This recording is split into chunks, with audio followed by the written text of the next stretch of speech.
Azerbaijan, ইউরোপের এই ছোট্ট দেশটিতে এখন অনেক মানুষই কিন্তু ভ্রমণ করতে যাচ্ছেন। আজার মানে ফায়ার। আজারবাইজানকে বলা হয় দ্য ল্যান্ড অফ ফায়ার। আজারবাইজানের রাজধানী বাকু থেকে 25 কিলোমিটার দূরে একটি পাহাড়ি এলাকা রয়েছে, যাকে বলা হয় ইয়ানারদাগ। বিগত 4000 বছর ধরে এই অঞ্চলে ক্রমাগত আগুন জ্বলে চলেছে। তোমরা শুনলে আশ্চর্য হবে, এই আগুন ঝড়, বৃষ্টি, তুষারপাত যাই হোক না কেন কখনো নেবে না। শীতকালে একটি অদ্ভুত দৃশ্য দেখা দেয়, বরফের টুকরো মাটিতে পড়ার আগেই এই আগুনের জন্য ভ্যানিশ হয়ে যায়।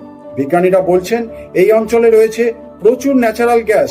এই ন্যাচারাল গ্যাস ধীরে ধীরে বাইরে বেরিয়ে আসে এবং বাতাসের সংস্পর্শে আসলেই জ্বলে ওঠে।